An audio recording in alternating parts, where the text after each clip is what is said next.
This is the Hype Train. Tonight, Simon Poitier joins me on the Hype Train featuring Bloodhunt.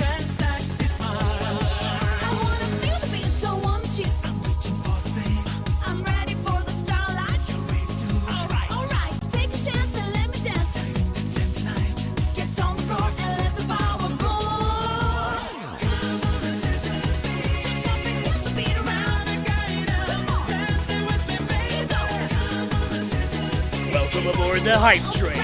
Tonight we have Simon Poitier showing off Bloodhunt before it goes out in demand forever. You might never get a chance to have this book again. So this is the Hype Train to get you excited for the final lap for Bloodhunt Payback Is. You know, we gotta be advertiser friendly here. That's how it works. Welcome.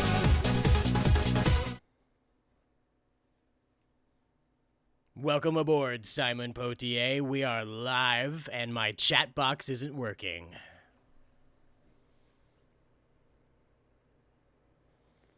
Well, at least I assume the screeny thing looks pretty neat. I really wish I had that chat box working, but I guess we're going to have to make do with the first ever appearance here.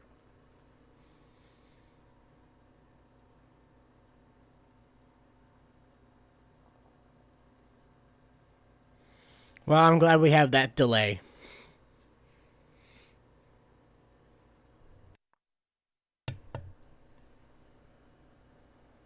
Yeah, that's very true. It is my first show. So, right, exactly. I'm officially a YouTube megastar, right? Break a leg? Oh, boy.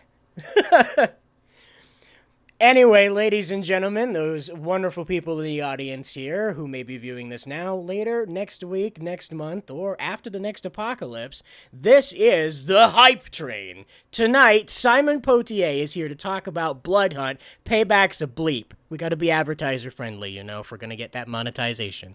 So, Blee is in bleep. So, Simon, can you tell me about what inspired Bloodhunt?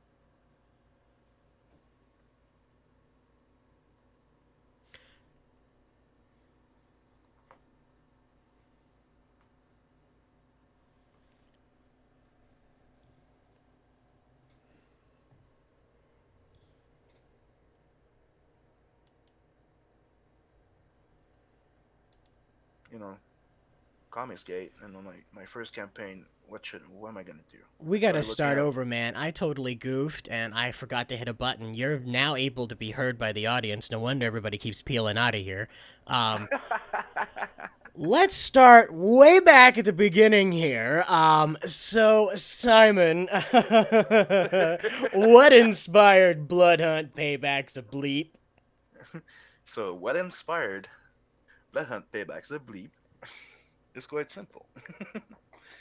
I've been doing Wolf Dragon for a while. I did like 2 issues, very short issues in fanzine mode. It was in my beginning. Then I started publishing in Zidara, and I don't know, when I came to CG, I started looking at what was there, and I'm like, what's missing? You know, like in the movie world, because I'm a big movie guy. You know, as much as I like comics, I really, really like movies and anime. So I'm like, whoa! I haven't seen a really good payback movie. Like there was John Wick, but you know, like a classic payback movie, like the movie Payback with Mel Gibson, or Shoot Them Up with Clive Owen, if I'm not mistaken. Yeah, Shoot 'em Up. That was a fun one, right? Yeah. So I'm like, okay. And what can I do with a vampire that's never been done? Well, in the Like, world of anime, that's a pretty wide open question. So so what did you come up with? I decided to go with dealing with more of the supernatural world of a vampire instead of the vampire trait. As in, like usually most of the vampire stories relate around them turning vampire or defeating the lust, the this. It's always more like and how can I say? Always the same type of like frame. Like, even Blade in a way that's what it is, right? There's vampires and there's a killer vampire, and I'm like, what can I do different? And I'm like, what if I tell this the classic story of a monster that's technically the hero, right? Well, why So it's don't like you I'm not. show us what Vincent looks like? Let's start there if we're going to start digging into him. Hold on, let me share my screen. Now, And as coming. people in the audience Uh, may know, I say that this is the best dressed vampire in Comicsgate. Also the most badass. Arguably the most badass. Don't tell But yeah, Malin. you see my screen? I do. There you go. This was a drawing in 2018. Can you It zoom was in on him for us? oh, of course I can. Oh, yes. This is the piece that I decided the style I was going to, and his look. So it's the print that's coming with the exclusive print that's coming with the campaign. Soon as you back the $50 and up tier, you have that print. It's gonna be like about the comic book size on cardstock, black and white. Now, I like that his belt buckles are all displaying a different expression, seemingly like surprise, anger, and then I assume rage. Mm-hmm. It's to give an animation of regular getting angry and yelling, Yep. getting furious. Yeah. Does that change, or are those constant? They don't change. They stay like that. But what I won't say it. Okay, no problem. Spoiler. Spoiler. The hype train is a nice place, but we don't do spoilers here unless they're authorized by the writer. And of course, Simon said no. So, moving on. Can you tell us a little more about why Vincent stood out to you as a character you wanted to turn into a comic book against probably the menagerie of other characters you have? He's the opposite of what I usually do as a character. He really came as to like let's tell a story of a guy that wants to be the supervillain, right? And let's technically throw a quest in front of him. The idea of like when you're looking in history, you're studying history and stuff like that, and you learn that the mentality of your hero is technically the villain of the opposition, Right. right? Yes. So the good guy it won't always be like the nicest guy there is, sometimes for the task. And I'm like, hmm. And I was saying, I was a big fan of the Mary Shelley Frankenstein type. The idea of the monster that's not a monster, right? The monster within, or the monster, and that gave me the idea. And also listening to a song called from Power Man 5000 called Supervillain. Of I want course. to be a super Now, if you're not villain. aware, Simon really gets off on music. It's something he and I enjoy listening to. His Discord has a special band bot that is constantly surprising me, especially with Simon's choices in music. Um, I surprised myself today with it, in fact. So, drop on by Simon's Discord. You gotta ask, though. He's more than happy to drop you the link. But Mhm. it's a nice place. Good place to hang out, talk ideas. So you were listening to Power Man, Yeah. and you came up with like a scene in your head, or did Vincent as a whole character kind of pop into your mind? The character, I started drawing the first ever drawing of him. I just had the vision of him, like like the bad guy. Like, imagine like the guy that wants to be the ultimate assassin. Right. Like it's John Wick on crack. John Wick on crack. Now, is this vampire crack? Big difference if it's vampire crack. Okay, then let's just say jacked up on blood. Jacked up on blood. So now the mechanics of your vampire universe, does Vincent have to consume blood to stay alive, or is it like sort of a luxury? No, he feeds off blood. Right. Yeah. Traditional vampire rules where he has to consume blood how often? Mm-hmm. Exactly. Righteous, righteous. And in that world, there's different type of vampires. You have the ones that are like the primal ones, which were like like another race that was there before us in the world of darkness type of thing. Like in the dark before the light ever. You have the contagious vampires that are more like Americanized vampire that you see in mainly all movies. So these. One bite you'll get turned type of Oh, thing. right. I see. The classic type of like a vampire, the European one, or the one where it is actually a ritual where they need to be feeding off you a few times, then they feed you their blood, then Right, the get turned familiars slowly, and things then like that. yeah, the type of thing. But Vincent didn't go through that thing. There was no grooming, as we can say. Right. So This- that this- makes we- him kind of a wild dog, a loose cannon, or is he sort of more civilized because of that? in that world, to the ancient ones, to the one part of the council, it makes him a bastard. Technically. Aha. He's like a dog. He's a bastard because he hasn't been through the thing, but he has the blood of one of the elders. Now, do they have a nickname for that? Nope. Well, Technically, you have the pure blood and the impure, and the bastards. oh, They call him a bastard. the impure bastards. That's quite an insult. So now I know you've done quite a few scenes with him that you're kind of okay with showing us. Which one will be next in line there? Because you've got quite a lineup of just dazzling stuff. I know that you wanted to tell this story in what was the name of that book you were telling me about that this kind of inspired with how you wanted to do it? What do you mean? The name of that book that didn't have the text in it, or at least had a little bit of text. Oh, yeah, the enough saids. Yeah.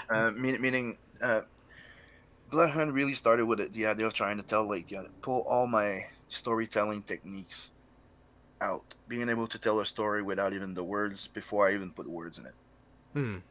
Right. So that was the premise from the get-go. Was like, until I'm happy that you can tell the story technically just by not reading it. Reading just an extra. It's an extra. It's extra content.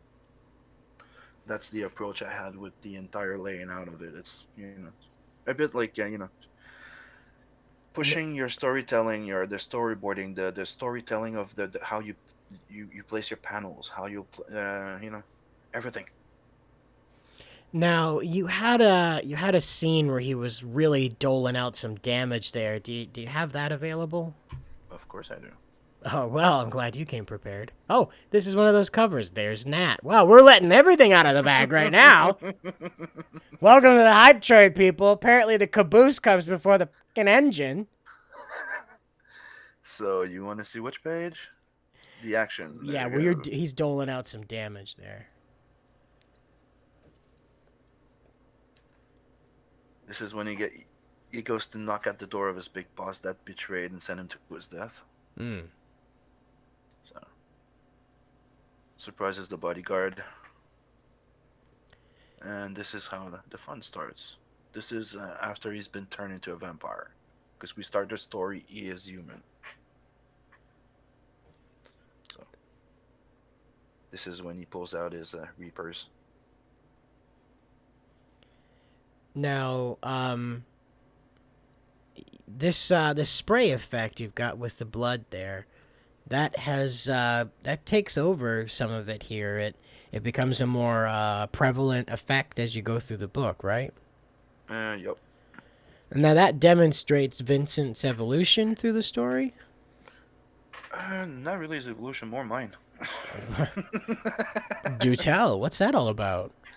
No, but through let's just say throughout, I did the I did this book like it was finished before I even started the campaign, the first campaign, the first 48-page version of it, and I was not entirely satisfied, so I redrew the entire thing into a 64 Say, page. hold on.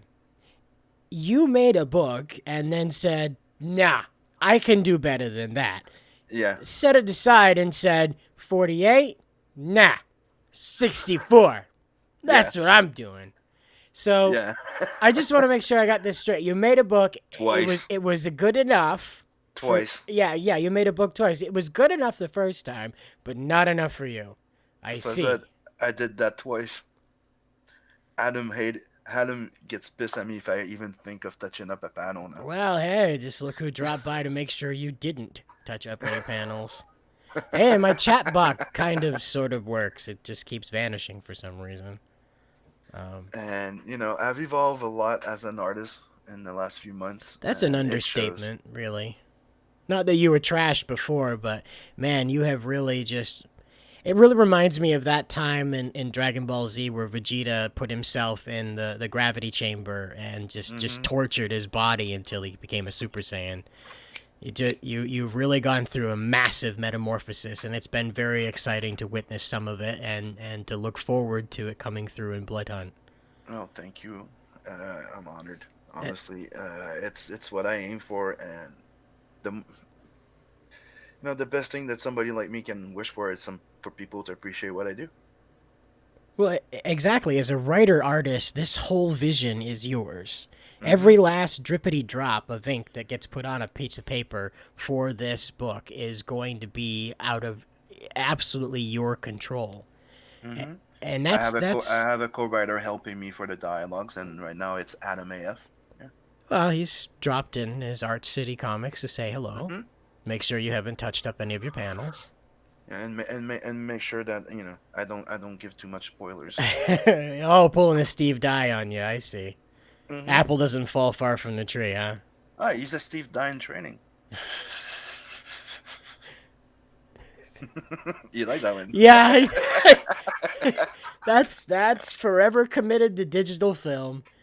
But so you had another page here where he was just blowing somebody's head off, right? You have this one here. This is when the door opens and he's like, "Hey guys, Well, I ready haven't to seen party?" the gang. I didn't see the gang. You must have finished this when I was outsy bouncy. So wow, he takes on a whole gang. Mm-hmm. That's an eyeball, dude. An That is actual an eyeball. eyeball that is jetting out of someone's socket. And you have the face here opening. See, you see the jaw with the teeth breaking. Oh, dude, I can hear that in my head. Oh, I don't want to make the noise. I'm half tempted to, but I won't. And one of the things that I like to do is play with animation, right? And Right? I like to have fun with the violence. Like I like to make it gore dark but humorous in a way, right? So Well, you yeah, start I you mean, I want to laugh at the eyeball, but I'm also like, wow, that's a really good eyeball.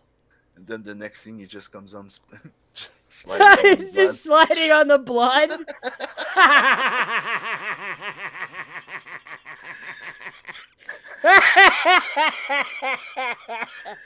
And I like the fact For that he those shoots of his you who finger don't off. know, I'm recovering from bronchitis, so forgive me. I'm not diseased, just ill at the moment. And as you can see, he even shoots his finger off, so he drops the gun. Nope. Oh gosh, vicious. Oh, that dude's head. And then Oh. this is one of the backers that I'm going to be joining. Oh. That's some of the last thing I have to do because right now I have five pages left to do, almost four. I'm almost done. And doing those little drawn in tears because getting the pictures are not that easy. That one I have it. I just got another one. I'm still waiting for one. So check your emails. You heard the man. Rush now. Check your emails. Now, this scene with him blowing the head off there at the very bottom. Were you listening to the Power Man when you came up with that Power Man 5000 band? I know I butchered that, and that'll be in the comments. Thank you. Yeah, of But course. That and another song that I listen a lot to was Wasp, the Widowmaker. aha. Okay. During this scene in particular, Yeah. righteous. So what was this next one before I interrupted you and made you go back? This is the they're all like consecutive pages now. So this is when he starts just ballet dancing his way like a nice ballet of death. It was a ballet of death. I want to make it. I want to make sure that people understand that this is like, the show not tell, right? It did, like I'm telling you, like everything was laid out and worked out for like months, so that everything would work. That it doesn't need words, right? So I want everything to show as a character. So I want to be able to show you that by that he's highly trained without even having to tell you that he's been highly trained, that he knows martial arts and shit. So Well, we got a Wasp fan in the audience. That's nice. You're not alone. So you understand that here you have the kick, right? So you see that he's very agile, right? Of He knows how course. to do a right night kick to the jaw, blast that guy there, and he has those little kata moves. Well, you're telling me that the guy who goes sliding around shooting people on blood puddles is agile and good at killing people? You don't say. But I thought that scene, that part of the scene would show exactly how badass he can be. Now, I know that you don't like copy movement for movement, but just how this is laid out, it reminds me very much of Equilibrium's gun katanas. Mm-hmm. Very, very much. And I can feel how light Vincent is in this. Like he's kind of floating on air as he's just obliterating these guys. That's it. Like he's dancing there, like capoeira, like he's just going at it, bang, bang, bang, like the gun kata. Wow. He's just ripping through them, and then Huh! Oh, wow. the You're going to perfect want to use of zoom in on that one. the perfect use of a reaper. Oh. Impels it under the jaw where they're Oh. you see it going through the tongue. Yeah, that's what I was just awing about. Oh, goodness gracious And sakes as you can alive. see, he's I crying a sound bit. like an old woman. As you can see, he's crying a bit. Well, of And then course, he's just been stabbed in the tongue. and then bang. Oh, the eyeball came apart that time. Uh-huh. You have some like loose jaw pieces and teeth there. Wow. Oh, hey, and you used your splatter technique some more. Mm-hmm. That's very, very graphic. It's something that I like to use. Like you've noticed, like I don't use effects. I don't like using many brush. I just use a G pen. Honestly, I use a G pen and the splatter ink. That's pretty much what I use. You've seen me work. Well, yeah, but this it kind of gives the feeling of the visceral nature of this attack. You know, But just the I, explosion. I'm a All big those fan little of the particles, man. yeah, but I'm a big fan of those European comics and UK, right? Yeah. Bisley, with Judge Dredd and all those, Kennedy, Kennedy, yeah. All those big freaking artists that had art that was gritty, and they Hmm. were often using those type of ink splatter, right? Right. So I'm a big fan of Bisley, big fan of Mark Silvestri. So I'm trying to mix the idea of using a lot of inks, a lot of cross hatching and splatters. So you're talking about who inspired you. Just when did you get started making comics? You mean actually doing comics? When you decided you wanted to do more than what would go up on the fridge as macaroni art, you know, when you got serious about making full length or what you could do for full length comics. I knew I wanted to be an artist because I always wanted to draw, but when I saw Frazetta's art, I wanted to be an artist. Now, for plebs like me, who is Frazetta? Frank Frazetta, the godfather, the grandfather, the master of all fantasy art.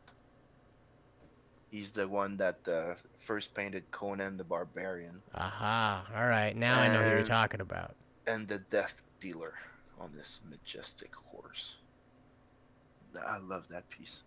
If I ever make millions, I am gonna buy that painting or pay Simon Bisley to do it back for me. Both the best worlds.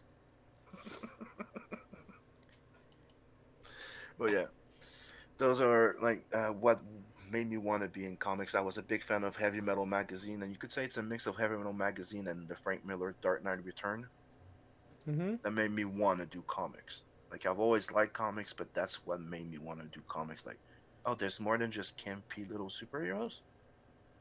Oh, then discovered manga. And I'm like, oh, Appleseed.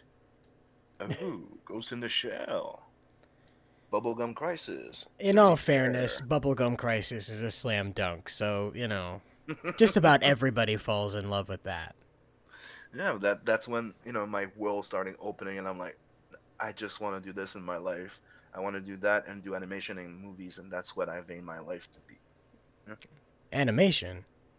Yep, I love Now, animation. you post some things about this character called Nat, and you got an animation of him where you've gone frame by frame of him turning, pointing, and Hmm. blasting, right? Yep. So, is this Uh, something you're got working on for something, or is it just sort of a hobby you're doing in between books? okay, fun fact for people watching the show, for people that don't know, Nat the Merc was created in 2009, about the same time that I first published Wolf Dragon as a fanzine, and I started going to Comic Cons in 2010, right? 2009, 2010. Nat was created to be a 3D animated project. I was trying to create something that would be like a cool 3D animated movie. And I was in college, and that was right before I went to university.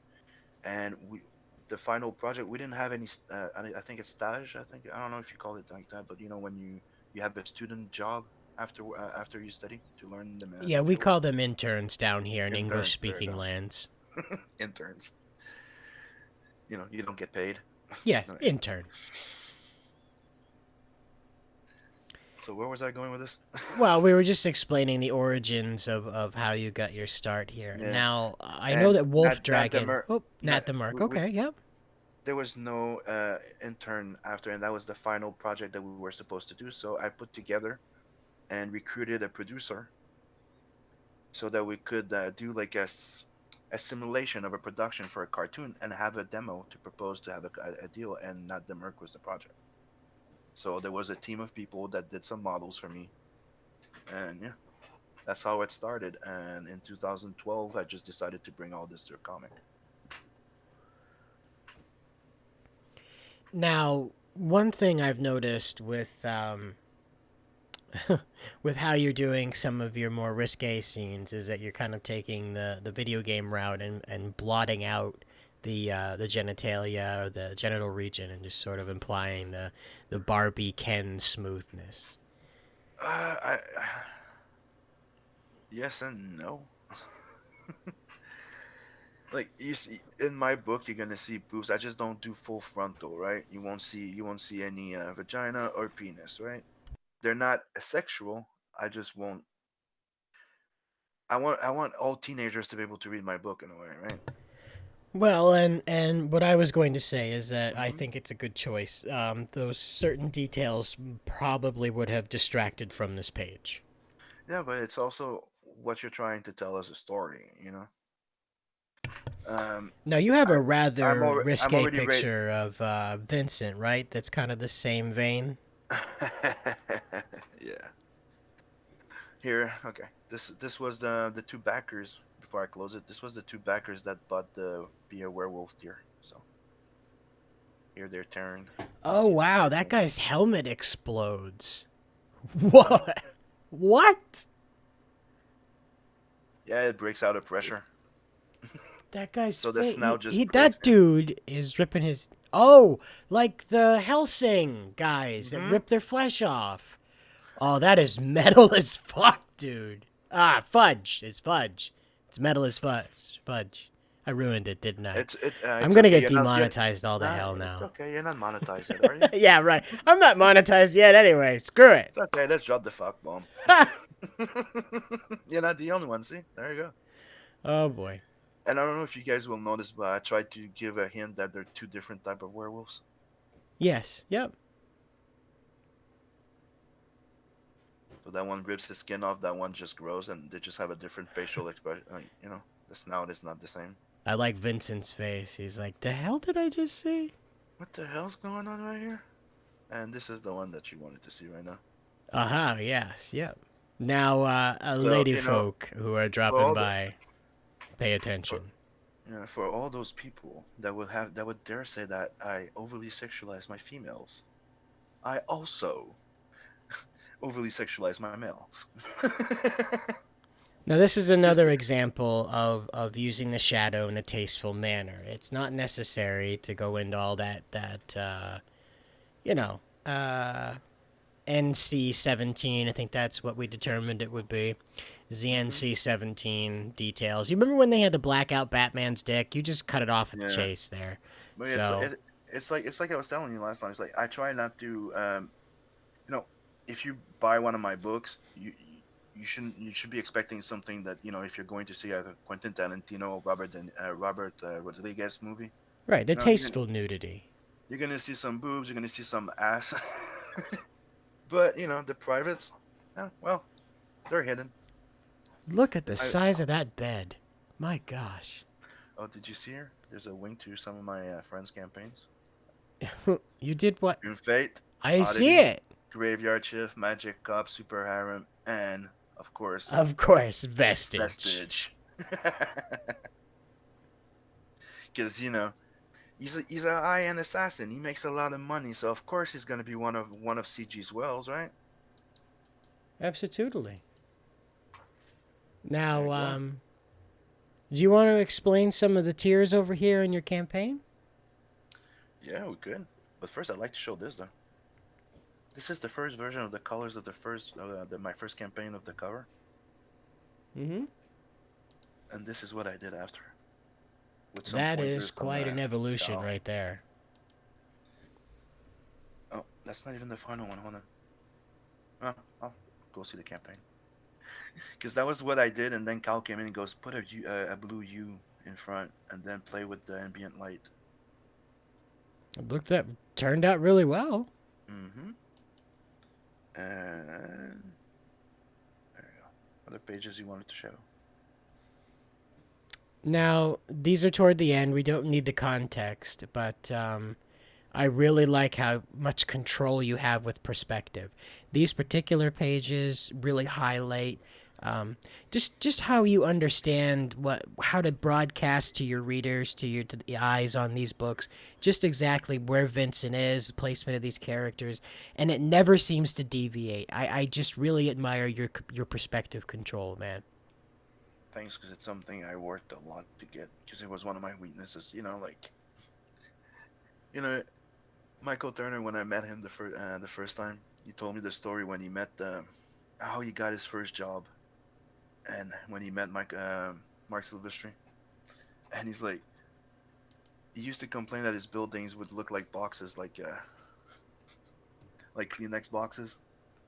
So he sent him outside to go draw some buildings, and it's understanding that, you know, it's most of us, we all go like, it's a pain in the ass drawing a car, drawing a building, drawing this, and it's understanding that the background is as much a character as the characters, and changing that point of view makes you have fun with your scenery. Like, you end up taking a scene that will help on how they feel. It's like camera setting. There you go. You know, when you do a horror movie, you'll do like a Dutch angle with a warm eye view to give vertigo, not vertigo, but fright, insecurity, like feeling dominated, insecure. You'll do the other way around with a little Dutch angle in it. It's called the Dutch angle. Right, or you'll So, use some type of forced perspective to make characters look smaller than they actually are in order hmm to demonstrate how small they feel. Yeah, it's a nice, clever way of showing off what's going on. Again, that contributes to your effort to emulate that enough said style of saying more than with your lines than with your dialogue. in that one here, you have a little wing to war campaign, and you have my Cyberfrog fan art that I just pasted in there. Hold my drink. Oh Comicsgate. yeah, Brute as the badass. yeah. Graveyard Shift. You'll I have to like putting forgive it. me, guys in the audience. I'm switching back and forth because I keep forgetting he has a lot to show because this book is huge. There's there's content wall to wall. This you see these panels, right? Everything looks nice and balanced, but there are more than 6 panels on this page. Granted, that's just 7, but there's 7 panels on this page. That's what you're getting when you back Bloodhunt. You're getting page after page after page of content. There's not filler here. When there's not dialogue, you're meant to get something out of it. Simon has written and designed this so that every action this character makes has meaning. And if I use a double page spread, it's because it's to tell the story. It's all about the pacing. It's all like this one. I wanted you to know that to give you the illusion of movement, right? Like when you see these pages, you know he's just flipping around and his his jacket is flipping in the wind, and then it goes to the other panel, like it's just melts in it. Right, you can feel the kind of like deadly predatory speed that he has, and he's so light and moving around. Mm-hmm. Then we're back to this. And oh yeah, people get you can find everybody have this. It's available in the updates. You can download it. You can all have a square head of Vincent, and I've hand drawn this. You Not every hand drew Yeah, your own square head. yeah. If you look at it properly, you see that I've hand drawn it, and I colored it with digital. Wow. Wow, I'd never be able to tell that this wasn't like something that somebody had prefabricated that was ready to go, man. This is I just grabbed the blank and I just drew over it. Yeah. Started coloring. yeah. It translated very, very well. It looks really cool, And man.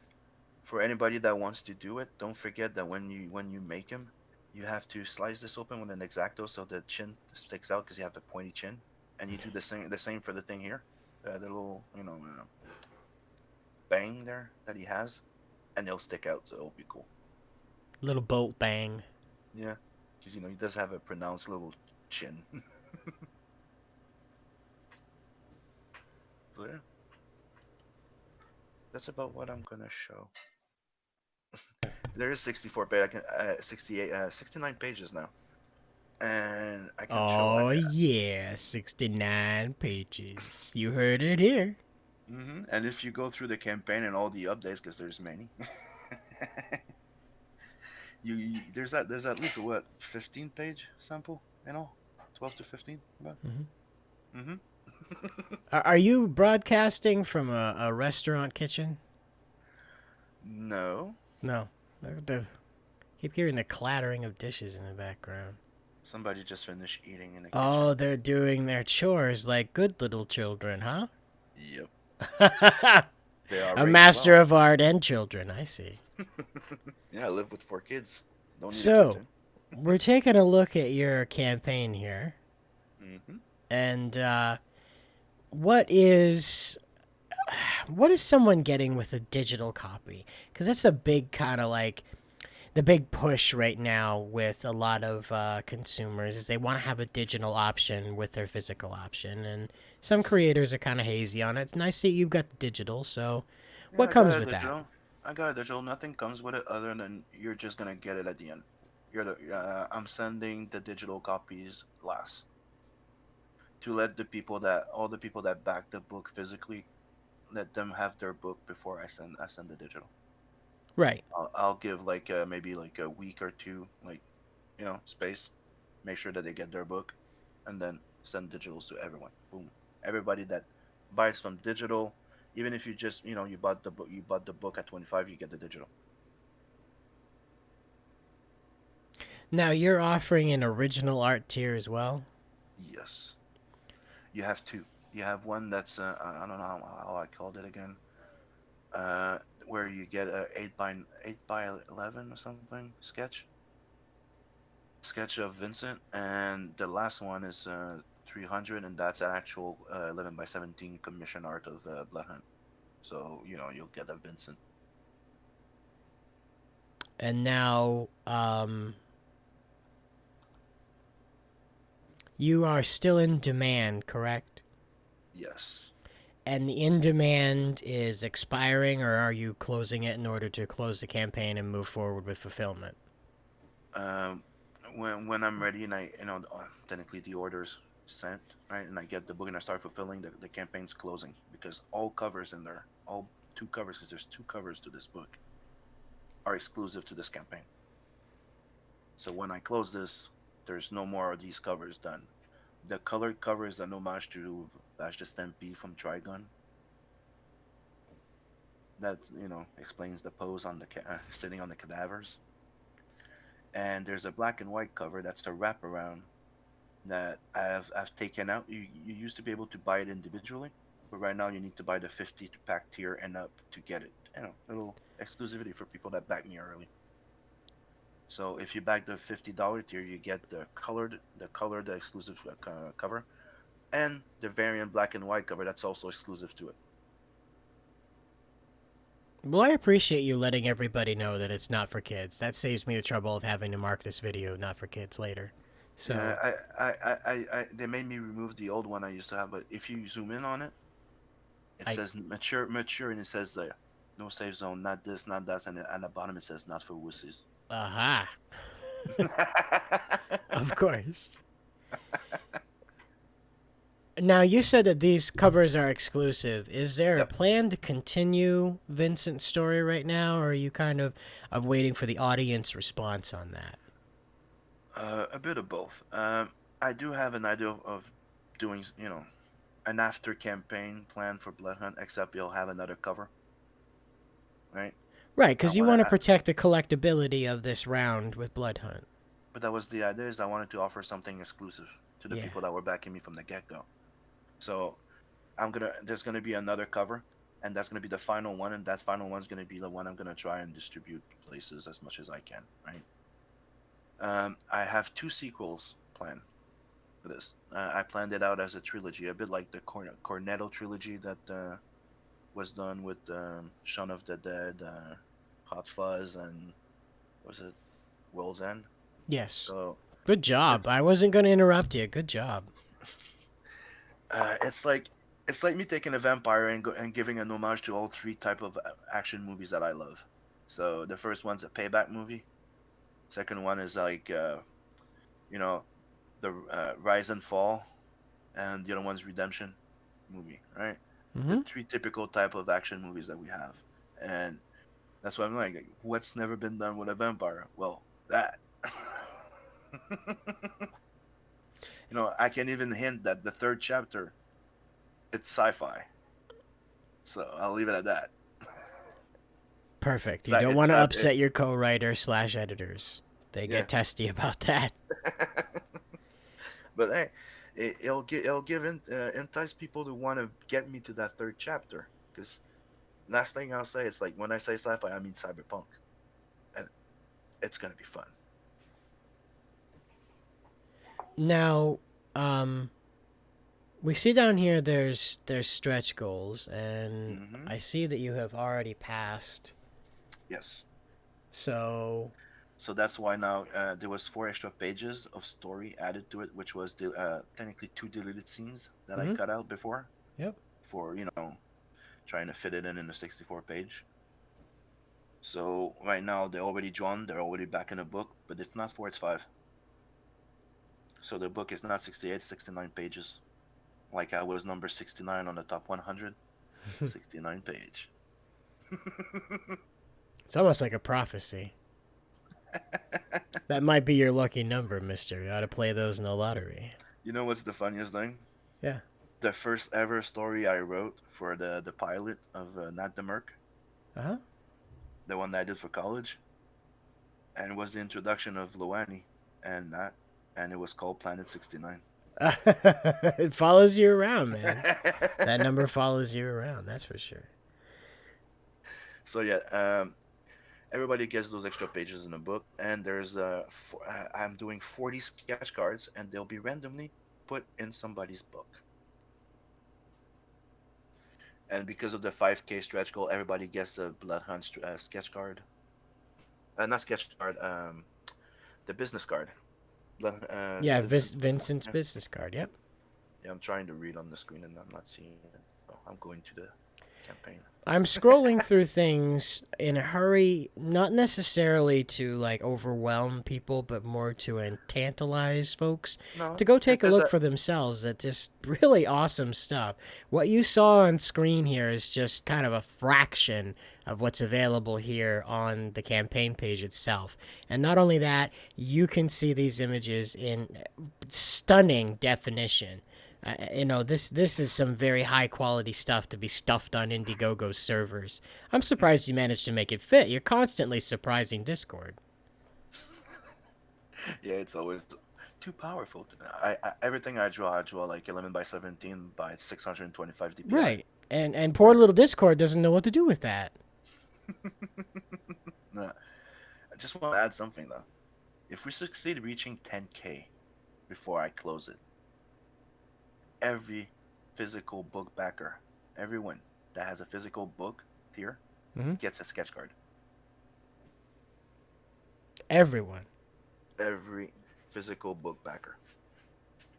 So there are going to be people in the audience that ask, as they look through these things, why haven't I seen Simon's work before?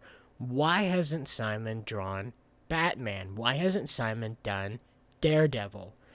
Now, do you want to let us in on maybe the roundabouts kind of climate that you're stuck in over there across the St. John up there in good old Canada? Well, I don't need to tell you guys that, it's very SJW here. It's very leftist. Now, if you don't pay attention to that, folks, if you miss that, Simon is in the security of his own home, surrounded by his own family, and on a live stream with friends. Yet he still feels that he has to keep his voice down when speaking ill of SJWs in Canada. Let that sink in as to why you haven't seen Simon's work. All right, you just had something freaky deaky happen with that, didn't you? Something about leggings. Yeah, but it's like the same thing that happened in July. Two people went. I had a weird people jumping on my LinkedIn, Mm-hmm. visiting my LinkedIn, JDA. which led to me losing some contracts. They received some messages about me being part of a hate movement. Oh, And lately, something similar just happened. I got approached to because I used to do fashion. I've learned to do fashion designs, right? well, it So shows. I can actually design clothing. And somebody reached out to me because they wanted my drawings on legging, and they found out that I knew how to design clothing, and I was supposed to design a new type of legging for women, 3 different designs, and some stuff to put on it. And I could have put my brand on it and start advertising it, but that got dropped too for the same type of reason. It was a lady from Toronto, Canada. So, Well, that just goes to show you got to deal with America then, right? hmm but you know Hey, me. I don't like to give them and to give them energy of mine at all. I use it. They hit me. Well, I keep on going. I'll produce more, get better. You know, what one was thing we that learn as a stupid thing one. that Captain Marvel said? Higher, faster, farther. Higher, further, faster. Something like that, right? Yeah, I was gonna say like my grandma always said like first thing you learn as a parent, don't get mad, get even. Get even. Huh. Parenting tips here on the hype train. You heard it. So now Nat has come up quite a few times. Do you? I know you slipped a little bit and accidentally showed us a bit of that. Are you in the mood to, maybe show us a little more of Nat? Maybe let us know what the hell Nat's doing, where he's going, and what the hell Nat is? Yeah, I could, but not too much. All right. Well, remember, your editor's in the audience, so he may jump Not, on you. yeah, not the Merc is even though Wolf Dragon is my first comic, it's because it's my first comic book creation that I did a fanzine. Fanzine is as in case people don't know what it is, it's when you print it out of your own and you staple it. It's like a quick little thing that you do to try and test your property, your skills, right? Trying to sell it, and it was quite popular. And that's how I got approached by Zidara 9. That was like a type of French Quebec from Quebec that wanted to do some kind of like heavy metal type of magazine. So I got in, and that's where I introduced Not the Merc. I'm like, I'm gonna take that character that I did in college for that animation. I'm gonna bring it to a comic book because I love that freaking IP. Dude, I love it. It has my son's name. Well, that's how deep it goes, huh? My youngest son's name is Nathan. Yeah.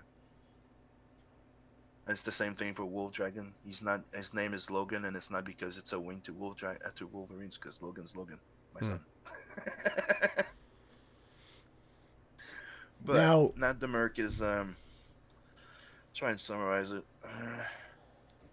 You could say it's a love letter to everything I ever loved from Meta Baron, Lobo, and Heavy Metal Magazine, all wrapped into one. that's quite a tall order. With 2000 AD. Yeah, that's pretty much what it is. And my love for anime, because we've been talking about it a lot, Minu. You know, there's a bit of Cowboy Bebop in there. There's a bit of Firefly in there. There's a bit of everything. It's my epic sci-fi, and it's technically built to be a big universe.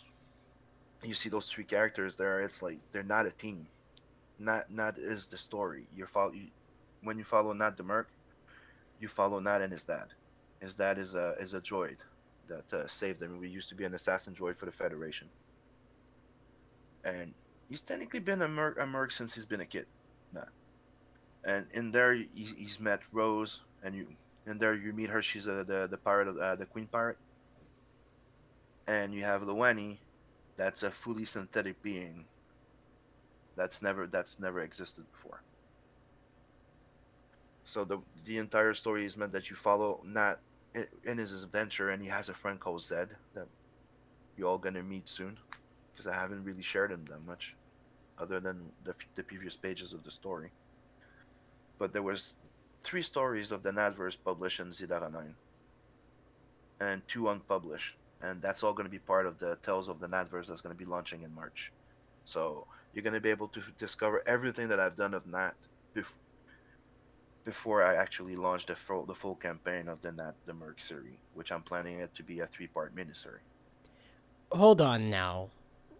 There's something to do with Nat and CG Jumpstart, right? Because you've been on Between the Pages way too many times. Yeah, not the Merc, the original, like the original book, like the new book that I'm starting, the new miniseries. The first book is starting in CG Jumpstart. Yeah, Now, is you that a get the first preview book. or its own little private adventure? Oh, I see. Spoilers. Sorry. Right, My right, right. bad. Right now you get 4 page, and you're gonna get a few more page in the next one, and it's all leading to the book. So Now, no, Nat is a character you've worked on for how long now?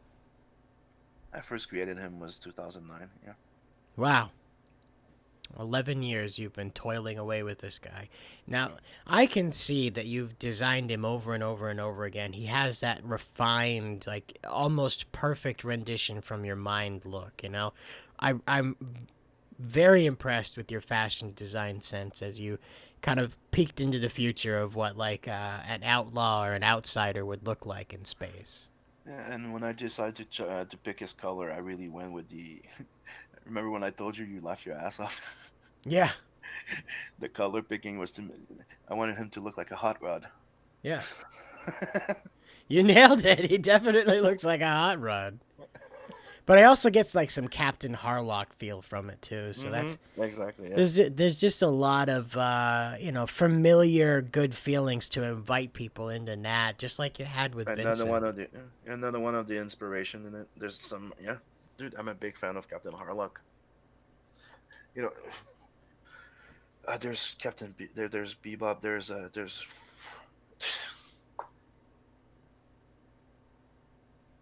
Lots somebody. of The stuff. best Yeah, the best definitely. way of saying it is like it's my love letter to everything that I ever freaking loved that's sci-fi. Like Wolf Dragon is my love letter to anything that I've ever loved that's mythological and supernatural. Now, Rose has a special sort of role in the story. She's not like a love interest or anything like that, right? No, she's more like a big sister Yeah. to Nat. And that becomes And an asset to him in this story, right? yeah, yeah, she's like the only one that's like family to him. And in the first story, you learn that he's the one that saved her when he was a kid. Um, in the first, I'm not gonna give too much spoilers, but Right. she was dying of cancer and she was left for dead, and Nat found her with his dad, and they're the one that gave him that arm, that prosthetic, for her to go get her vengeance, which is the short story that you're gonna find in Tales of the Natverse. Now, this comes in And addition with Tales in the Natverse, or is it like a stretch goal? it's in that Tales of the Natverse. It's part of it, and it's always I always get a bit weird when we talk about Rose. Well, yeah, yeah. It's only I only asked because of that special book. That's all. Don't worry about it. Yeah, We but don't want to Rose, give out no, spoilers. I no, know why you get weird about it. We don't want to give out spoilers. No big deal. no, but I'll say it. She's an homage to my mom that was dying of cancer, and that character was created to get to for fund for how do you call it? Not crowdfunding, but when you raise money for fundraising for breast cancer, and that I did before we even found out my mom had cancer. So when my mom was diagnosed with cancer and she didn't have that much left to live, she had barely 2 months. So I decided to do something with that character, name her Elena Rose after my mom, and I drew the entire little short comic in 2 weeks, and it got published before she died. That's good, man. That when things line up like that, it feels almost cosmic, you know. Mm-hmm. And that's how you know you stumbled on something that you know you can write with a lot of passion. It's important to channel that stuff. So, thank you for opening up about that, especially here on the Hype Train. That was. It's important to let people know where the characters come from because for writers, especially, it's a little difficult. So, as the artist, Yeah, it's nice to have that. she's like his big sister, motherly type of side. Yeah, she's the queen. Get it? Well, that's how it goes. She's the pirate queen. Yeah. So N- he's not a pirate; he's a merc, but his big No, sister is. you showed something earlier on Twitter, Simon, and You want to see I, the I one that's got might, more I progress? might, I might, I might. Yes, I do. Absolutely, please. Yeah, I'm almost done. I'm trying to bring my color game to up a notch. From what I saw on Twitter, dude, I think you knocked it out of the park. But as usual, man, you just can't do it unless it's an uphill battle. One of my favorite bands. If I figured that much. Oh yeah. So yeah, you have not here. And as you can see, I go really Man, that hard is in like details. some sick, realistic hair color. Wow. Wow, man. It's like you went in and painted like the follicles and the locks. Wow. I'm sorry. I know it sounds like I'm overreacting on purpose, but no, I'm not. I'm just generally blown away by how awesome that hair is. But you know me, and you know that this project means a lot to me. That one and Wolf Dragon. So yeah, I'm invested in this a lot. I want it to look the best it can, and I just hope that everybody's gonna like it. See, I particularly like all the lights down on the dash. It breaks up that orange in the front because, he needs to have like that breakup. And man, The little U of color there of that screen. yeah, and it's so nice not to see something that's just stark gray metal or chrome. Something with some personality, some sass to it. Yeah, but that's like we were saying, it's something that I picked up from the heavy metal years, right? The Lobo thing, those types. It's like people think being gritty is just being dark colors. It's no, it's being bright colors. Just you can make it gritty. Put some dark. Yeah, the way you're doing it, like cross hatching. Play with your color, put your color darker and the highlights brighter. I'm just playing with it. One of my biggest problem was trying to find a right way of coloring and implement finding a way of coloring that goes away with my line work. Because when you do highly detailed, it's hard to find a way of coloring it without taking all the line work away. And I've had some good advice from Passion for Drawing, my friend Michael Beacon. Oh Go back yes, to the your book, colorist Doom Fate for and Seven Cyborg Legion. Yeah. USA. And they always said like, yeah, go toon shading. Then just think like you're doing an animation. Like you like to do animation in your in your comics. Well, do the same thing with your colors. Think animation sell. And they were right. Yeah, I definitely get like the snapshot of some like real high budget animated movie. I know English, trust me. I'm telling you, Simon, the Natverse is going to raise the bar on how we do comics. I'm so glad that you decided to pursue this with like everything you have, man. It shows, especially in this work, that you have really spent a long time perfecting this particular panel. And I know you Mm-hmm. went back and forth about where to place it and how to make usage of it, and it just looks Oh, really awesome, man. It's total I have slam dunk. I have many people that are like, son, that should not be a top panel. It should be a double page spread. I'm telling you, man, if you could like separate the staples and pull it out to make it a wall poster, it just brings me way back to the day. If it wasn't so complicated, I'd probably try and pull off like a Simon not, Jim Lee that he pulled. Remember when you used to be able to unfold a page? Yes. It was 3 page, but you unfold it. Yeah. Mm-hmm. But it's gonna be a big print that I'm gonna be offering in one of the campaigns. You Not sure know if I'm gonna what? offer it. Yeah. That's the other thing to remember is that we are lucky enough that we're starting out. So by the third book of Nat, when you do the whole thing together, you can have all these special edition parts, you know? Like Mm-hmm. George Lucas added all that shitty CGI. You can do a favor to the fans this time and put all some good extras in there, you know? I did it with the first time I reprinted the Not the Merc stories, and remember the book The Artisan. Yep. In it, there was a deleted scene that was not in the in Zidara, and it was the not an actual sex scene, but a sex scene, a thank you scene where something funny happens, and that was fan pleasuring. That was a lot of people that were coming to me after work and going Fan service, not fan fan pleasuring. service. Then they looked at me. They looked like, I I "Is that what happened? Is that what happened? What happened? Tell us what happened." And I tell them, they start cracking up. Right? I'm like, that's what was happening in the scene that was cut, and you need to put it in. So when I reprinted it in the Artisan, the scene was in it, and when you went through it, you cracked the fuck up too. Now, the thing that I would just really like about how you're approaching this time, because I've seen some other stuff too. We can't show it yet, but Hmm. um, it is the way you draw Nat is like, he feels like he's sitting there breathing. You know, your brain almost wants to animate him. Hmm. You have accomplished that. I'll tell you that right now. You've accomplished that effect of a still picture that is flying at you. Great job, man. Absolutely Thanks. great job. Thanks. But it's one of the things that I try to bring to my comics is to bring a feel of animation. It's one of the things that, to me, the mastery of storytelling, the visual storytelling of sequential art, is when you've done reading a book. That'd be like a lot of words or not. We don't care. You're supposed to, when you're finished reading that piece, you're supposed to have in your head, in your memories.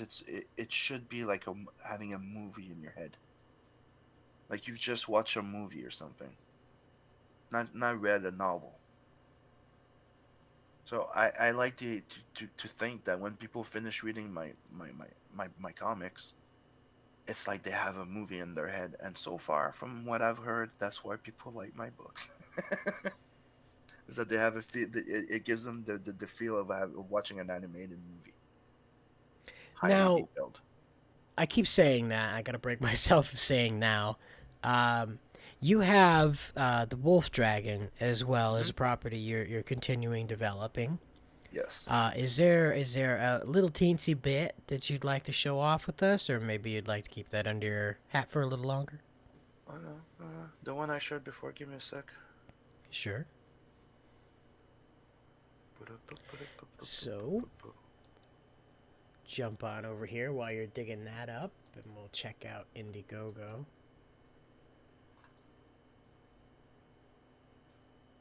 Yep. And here we go.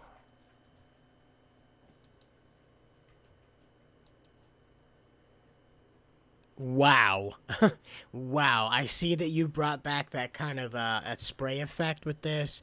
That definitely just really. This Wow. is this is what I so oftenly call my sketchy style, which we could also just say my greedy style. Yeah. Yeah. Yeah, Definitely. and this is what I like to do, highly inspired from my my love of Simon Bisley and Silvestri. I Yeah, do and I like see that you've got your passion for gargoyles in this one too. This is a very Goliath looking character. But like I told you before, one of the things that you will notice is in in Bloodhunt, it's a bit the same premise where there's multiple type of supernatural creatures that lives in that world. Like, but in the Wolf Dragon, it's even further than that. It's like gargoyles. If you guys remember gargoyles, all type of mythological creatures, gods, deity, anything coexist in that world and happened. So this is where we are with Wolf Dragon. Wolf Dragon is the last dragon on Earth. He's born in human form thanks to Merlin, and he's raised by an immortal knight to be the world's protector of balance. And this is where we pick him up. And he's old, like he's if I'm not mistaken, it was the year 360 something. The death of the last dragon in the Arthurian legends, because it's highly inspired by the Arthurian legends, which I'm a big fan. Yeah, this is Wolf Dragon, and I can even show you a little something else. Oh, Here's well. one of the old images I did of him with his friend Wolf. That was 2014, was it? No, You've came a very 2011. long way, Simon. Congratulations. Not that this is terrible, but your art has definitely changed.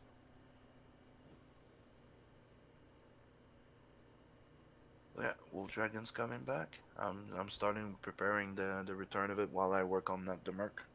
Because right now I got 5 pages left to do on Bloodhunt, finishing that. As soon as it's done fulfilling, I'm continuing Crash Course because that's another thing that I'm doing in CG Jumpstart.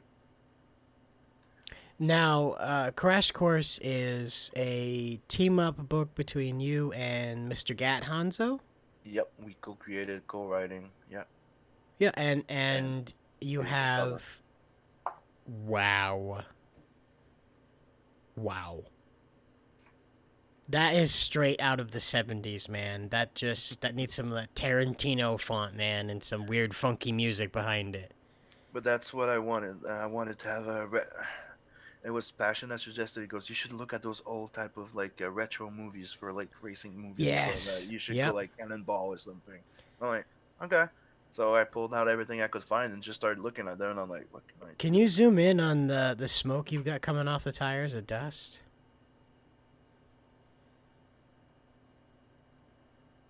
Now this is a CG Jumpstart offering, and now is this going to continue outside of Jumpstart, or is this Jumpstart exclusive?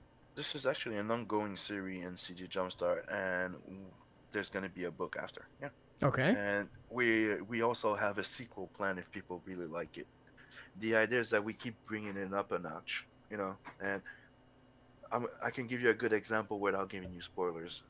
Imagine you start a race with a regular car, and then you get a weaponized car, and then you get an environment that tries to kill you, and up and up and up every race until that's why it's called Crash Course. It's inspired by Death Race. uh, Now, I really like how you do your smoke and your Red Line. dust, and you don't forget that air pressure changes away from heat sources. So, I really like that about your smoke effects and how you place your smoke and dust. It seems like you're always aware of how things ought to be placed perspective wise. And I can't praise that enough in this medium where people just I, seem to always forget where stuff should go. I have to think that it's. I would have to thank the fact that I studied 2D animation, 2D and 3D animation. Playing with particles, animated particles, and stuff like that. So I kind of, you know, I think in animation, I've always thought I see the animation in my head. I see the movie, the scene in my head, and then I stop and I take that shot. It's like grabbing the money shot. You go, which one's the pick out of that entire shot, right? This is how I see. Like it's like in my head, it's there. I just, well, there you go. That would be the best angle, the best way of showing it. And this is an actual scene in the. This is an actual scene in the comic, but in a different angle. I just thought it would be fun to give people that scene in the book, but in full color since the book is going to be in black and white. Hold on now. You're making a cover that features something from inside the book? Yeah, That's nuts. Who does right? that? Right? It's been a fucking long time, right? Exactly. Exactly. It's the same thing with the Bloodhunt. It's a wink to Vash the Stampede, right? Hmm. But if you pay attention when you read the book, he's cleaning up. He's cleaning up a mess that he just killed a whole bunch of people, making sure that they're not turning vampire by burning them. The covers are set up for it. You don't see it in the comic, but you're seeing the end of a scene in the cover. Now, And there's you no just spoilers to it. updated here on the 27th with some fan art from Preston Acevedo, Mm-hmm. the good Preston, as we like to call him, the blessed Preston. And if you can follow my cursor on screen, folks, over here, this is Vincent, and he's not up for all that tentacle porn shit. So, Nope. uh, And Preston did a good job. He just forgot the blades on his gun. yeah, maybe he had him off. Maybe it was one of those days, No, right? but he was probably looking at one of the page that was before he gets them out, because remember that in the first story he was not even supposed to bring his gun. He was supposed to kill the old man in his sleep. Now, one of the things that backers coming to this will notice is that you are consistent with your updates. You let people see where you're at without giving away what's happening in the scene. Yeah, I got a bit OCD'd about it when Indiegogo didn't pay me for it. It had problem transferring my money for 4 months. I really, really, really didn't want my backers to be worried or insecure. Then I wanted them to know that what was going on.